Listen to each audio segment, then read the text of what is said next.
ब्रेकनंतर तुम्हा सगळ्यांचे स्पॉटलाईटमध्ये पुन्हा एकदा स्वागत आहे. आपण गप्पा मारतोय कॅन्डल मार्च या चित्रपटातील कलावंतांशी. तर आपल्याबरोबर आहेत स्मिता तांबे आणि सायली. तुम्हा दोघांचं झी 24 तासमध्ये खूप खूप स्वागत आहे. स्मिता, प्रथम आपण सुरुवात तुझ्यापासून करूया. कॅन्डल मार्च समाजात सध्या जे काही धगधगतं वास्तव आहे ते चित्ररूपात पडद्यावर मांडण्याचा हा प्रयत्न केलेला आहे. तर कितपत हा चित्रपट समाजामध्ये एक संदेश किंवा एक मेसेज जागरूक करण्यात हे यशस्वी ठरेल? डेफिनेटली हा सिनेमा खूप मोठ्या प्रमाणावर आतनं जे लोक बघतील त्यांना आतनं एक विचार करायला लावणारा, आतनं सुन्न करून ठेवणारा आणि दुसरी गोष्ट आतनं पेटवणारा सुद्धा सिनेमा ठरेल. कारण की कायम अशा महिलांवर होणारे अत्याचार किंवा इतरत्र होणारे जे सगळे अत्याचार आहेत त्यांच्यावर आपण एक बातमी म्हणून पाहतो, पण बातमी मागची बातमी कोरडी असते. कारण आपल्याला या ठिकाणी वयवर्ष या मुलीवर हे झालं, ओके, अरे रे रे रे झालं म्हणजे वाईट झालं.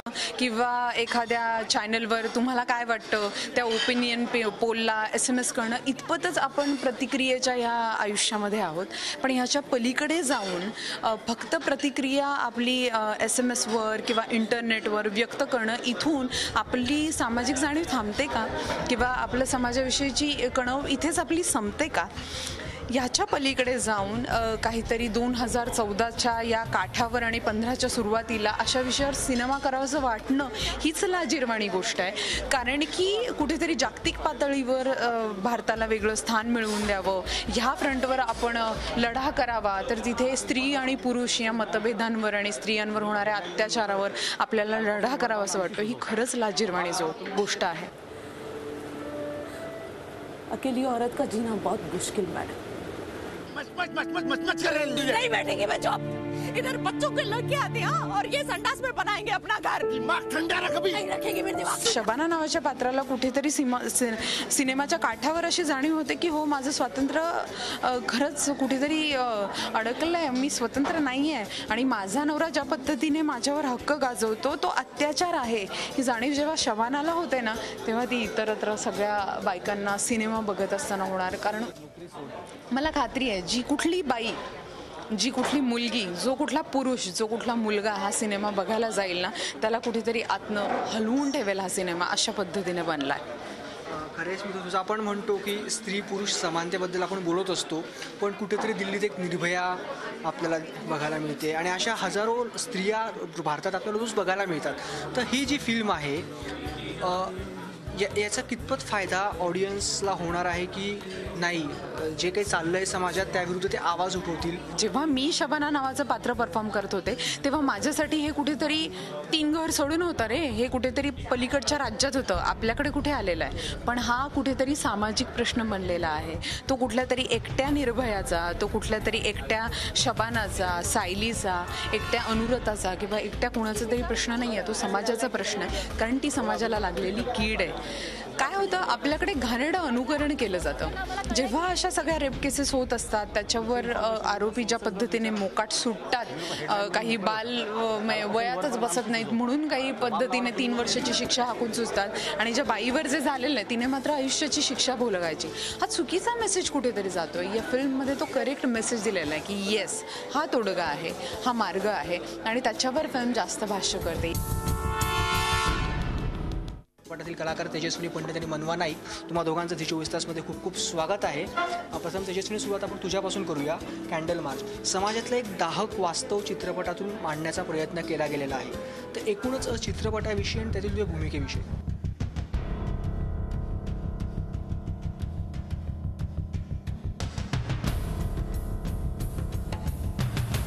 कॅन्डल मार्च ही फिल्म अतिशय सिरियस विषय, नाजूक विषय आपण म्हणूयात, सिरियसपेक्षा अतिशय नाजूक विषय, ज्वलंत विषय आहे, आजकालचा विषय आहे आणि आपल्या आजूबाजूला घडणाऱ्या घटना आहेत. ही फिल्म या 4 केसेस आहेत ज्या खूप गाजल्या आपण असं म्हणूयात, त्याच्यावरनं इन्स्पायर्ड अशा या केसेस आहेत आणि 4 वेगवेगळ्या स्तरांवरच्या स्त्रिया याला रिप्रेझेंट करतात. तर त्यातली मी एक आहे. माझं नाव अनुरता जोगळेकर आहे आणि मराठी लिटरेचरची प्रोफेसर आहे. अतिशय मिडल क्लास घराण्यातली आणि आयुष्यात काही रस नसलेली अशी एक प्रोफेसर आहे. मग just because she is breathing she is living अशा पद्धतीचं तिचं आयुष्य आहे सध्या.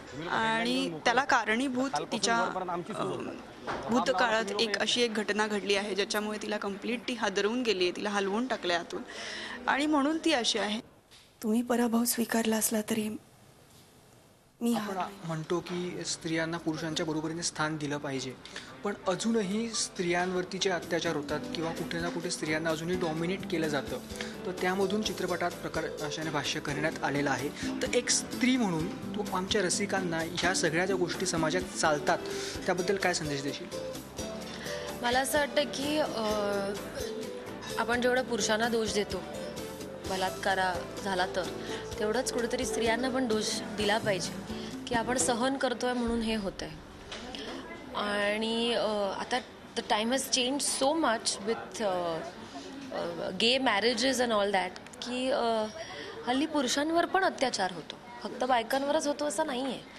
त्यामुळे ही एक मानसिकता आहे जी चुकीची आहे, जिथे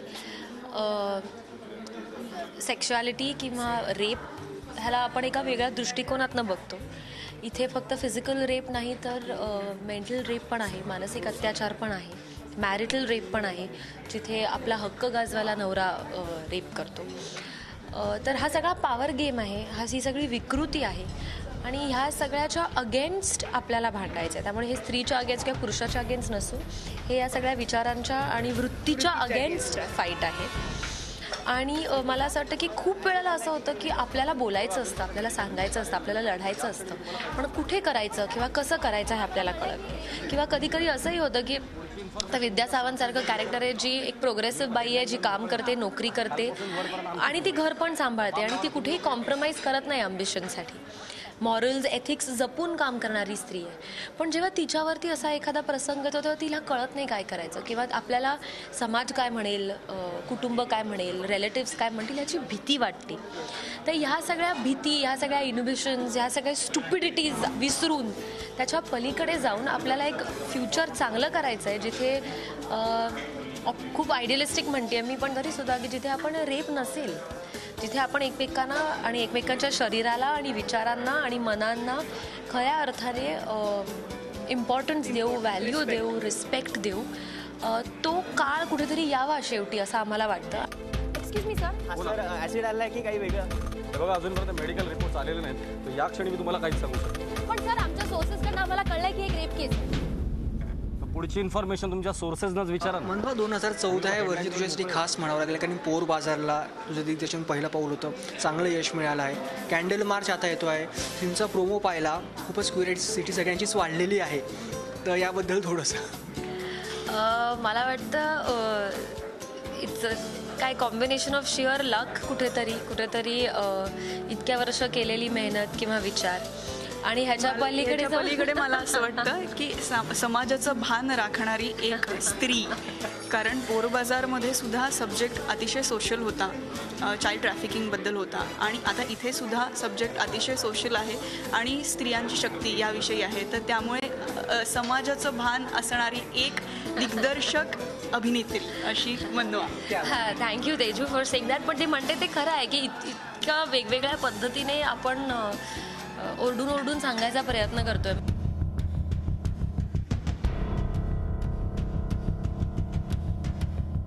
आमच्या इंडस्ट्रीमध्ये आता बऱ्याचशा ॲक्ट्रेसेस अशा आहेत ज्या खरंच या दृष्टीने प्रयत्न करतात आणि ज्या सक्सेसफुली ते करतात. म्हणजे फॉर दॅट मॅटर मनवा आहे, स्मिता आहे, दे आर डुईंग इट आणि दे आर रॉकिंग इट. म्हणजे मगाशी मी म्हटलं तसं की पोर बाजार हा सिनेमा इतके सगळे लव्ह स्टोरीज, रॉमकॉम्स, कॉमेडी हे येताना त्या लाटेमधनं एका वेगळ्या पठडीकडे जाणं, ते कॅरी करणं, ह्याला धाडस लागतं आणि तर ती धाडस आम्ही करू पाहतो आहात आणि त्याच्याबरोबरीला आमचे प्रेक्षक आम्हाला तेवढं उचलून धरतात, याचा विशेष आनंद आहे. आणि तुम्ही सुद्धा for that matter media people has been very supportive आणि तुम्ही लोक आमचं म्हणणं किंवा आम्हाला प्रेक्षकांपर्यंत पोहोचवतात, त्यामुळे तुमचे सुद्धा शतशः आभारी आहोत आम्ही.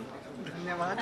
एक जाता शेवटचा प्रश्न, कॅन्डल मार्च एका वाक्यात किंवा एका शब्दात सांगायचा असेल आमच्या रसिकांसाठी तर candle March as a candle March silence speaks म्हणतो ना तशा पद्धतीचा आहे. थिएटरला जाऊन हा चित्रपट बघायचा असं जेव्हा लोक म्हणतील तेव्हा कॅन्डल मार्च सक्सेसफुल होईल. मनवा. मला वाटतं कॅन्डल मार्च ही एक चळवळ आहे. कॅन्डल मार्च हा एक लढा आहे आणि जेवढा हा चित्रपट आहे त्याच्यापेक्षा काही पटीने जास्ती ही एक रियालिटी आहे, एक स्टार्क रियालिटी आहे. आणि मला असं वाटतं की आपण तो पडद्यावर आणला आणि तो पडद्यापुरताच राहावा, रियालिटीमध्ये असं नसावं. तुमची ही चळवळ नक्कीच यशस्वी ठरेल आपण आशा करूया. कॅन्डल मार्चचा चित्रपट नसून ही एक चळवळ आहे आणि 10% जरी ऑडियन्स या चळवळीचा भाग बनला तरी आमची मेहनत सार्थकी लागली असं या दोघींचं म्हणणं आहे. स्पॉटलाईटमध्ये वेळ झाली. एका छोट्याशा ब्रेकची तर बघत राहा स्पॉटलाईट. कोणीतरी बघेल उगीच. हां बाय मी जाते. मग बघू देत की मैत्रिणीला घरी सोडायची. या चित्रपटातून एक नवीन चेहरा मराठी रसिकांच्या भेटीस येणार आहे आणि ती म्हणजे सायली सहस्रबुद्धे. सायली, तुझं खूप खूप स्वागत आहे. मनवा नाईक, तेजस्विनी पंडित, स्मिता तांबे 3 दिग्गजांबरोबर काम करण्याची संधी तुला पदार्पणातच मिळालेली आहे. शिवाय एक वास्तववादी विषय चित्रपटातून मांडण्यात आलेला आहे. तर एकूणच ओव्हरऑल चित्रपटात काम करण्याचा तुझा अनुभव कसा होता? ही खरोखरच एक भाग्याची गोष्ट आहे की पहिला चित्रपट हा मला इतक्या स्ट्रॉंग विषयावरचा मिळाला आणि सामाजिक भान असलेला मिळाला.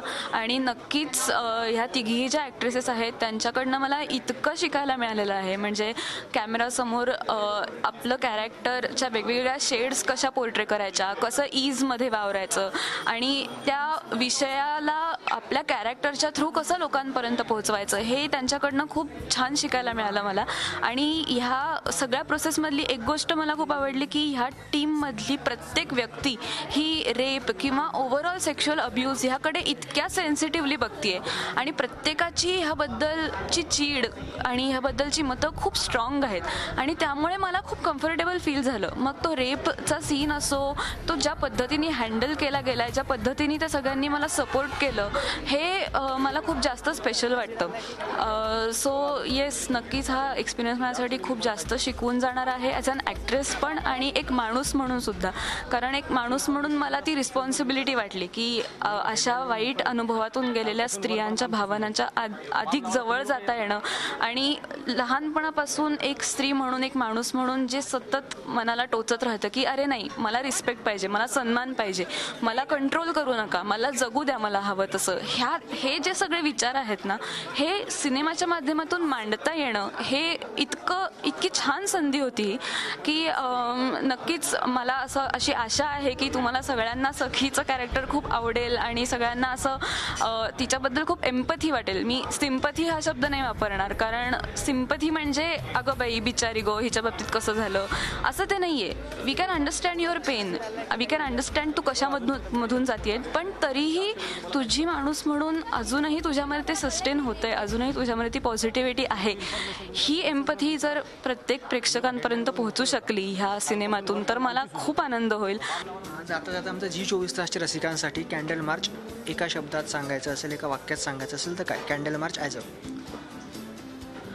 कॅन्डल मार्च हा फक्त स्त्रियांनी नव्हे तर पूर्ण समाजाने उठवलेला आवाज आहे अगेन्स्ट लैंगिक अत्याचार, अगेन्स्ट सेक्शुअल हॅरॅसमेंट, जो सगळ्या प्रेक्षकांपर्यंत पोहोचणार आहे.